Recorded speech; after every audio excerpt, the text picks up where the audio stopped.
Hey, how are you guys doing? Welcome back to the channel. As you guys see by the title, I have 5 Minnesota Vikings players that I feel will reemerge and take a huge step forward under the new regime.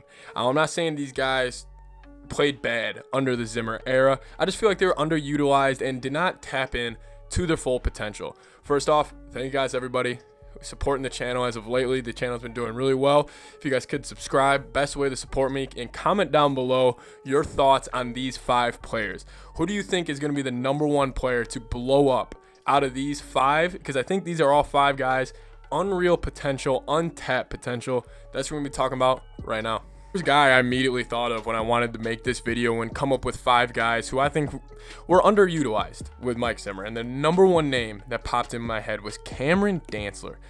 And I understand Cameron Dantzler, the most Vikings fans, he's probably doesn't have the, not best reputation, but Vikings fans don't think of him in the most fond fashion, mainly because of he has had a very up and down first 2 seasons in the NFL. But keep that in mind, these were his first 2 seasons. And I think Cameron Dantzler, he was constantly criticized by Mike Zimmer.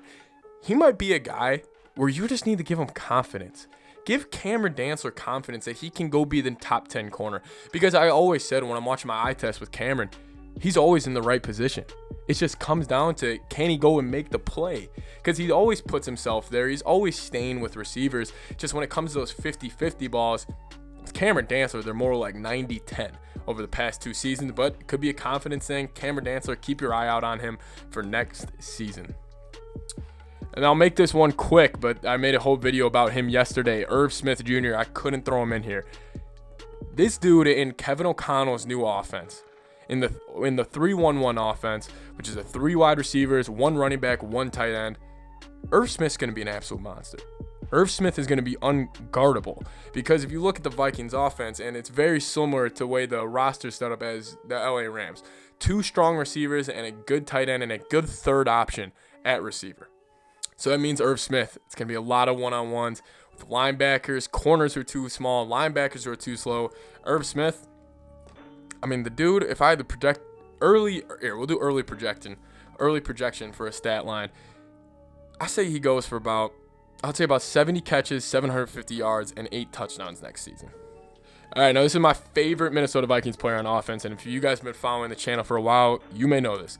Kane Wong Wu, the rookie, or I guess now going his 2nd year out of Iowa State. He is unreal fast. If you guys haven't watched Kane play this year, you guys probably have. He has this burner speed to him where he is the fastest player I've seen on the Minnesota Vikings since probably Percy Harvin. He has this next level to him where when he's running next to other NFL athletes, he makes NFL athletes look slow. I mean, there is a whole nother gear to Kane Wong Wu that doesn't get tapped into, or at least it didn't get tapped into last season. Also, the amount of times where the Vikings had a lack of creativity on offense with such a gadget guy. I mean, I know Matt Nagy got fired, but I always loved the way he used Tariq Cohen. And I always loved the way Sean McVay gets his special weapons the ball. I mean, yes, Deshaun Jackson did get asked to be traded, but that one play that sticks out to me was when Sean McVay was running up and down the tunnel celebrating with his guys, was when he got that Deshaun Jackson break touchdown, where it was like a sneaky gadget play where he just burned the guy over the top of the speed. I expect the same thing from Kane Wong Wu this upcoming season. All right, we got another guy on defense for this one who I think under Ed Donatell, he could have a huge year. I'm talking huge year. If there was one guy I thought that could make a leap from year 1 to year 2, it's going to be Cam Bynum. Cam Bynum, I think he got screwed more than anybody last year when it comes to reps. He came in, filled in for Harrison Smith against Baltimore and LA. 2 road games against good quarterbacks, if not great quarterbacks. Good offenses, if not great offenses. And he had an interception, a sack, and he played his ass off. Cam Bynum, he's a guy, definitely keep your eye out for next year. He's going to be somebody. He might be next to Harrison Smith next year, or they might move Harrison Smith down the linebacker in a lot of sets. He's going to be on the field a lot. He's a talented kid from Colorado. Courtney Cronin, even last year's camp, said Cam Bynum needs to play. Zimmer never got the message last year unless he really needed to due to injuries, and he showed up when he did. All right, so we're going Anthony Barr as my final person. Now, I understand Anthony Barr, there's a lot of speculation if he will be returning My gut says no, but if he were to return, if he were to re-sign with the Vikings under this new regime, he would be unreal in this Ed Donatell defense. If he could, because Ed Donatell 3-4 defense, 4 linebackers, which normally means you need to have a linebacker that can get to the passer. Normally they just call it left outside linebacker, right outside linebacker, the edge position. Anthony Barr, that's where I think he can thrive. I think Anthony Barr, if you look at his frame, 6'5", 255, moves like a gazelle.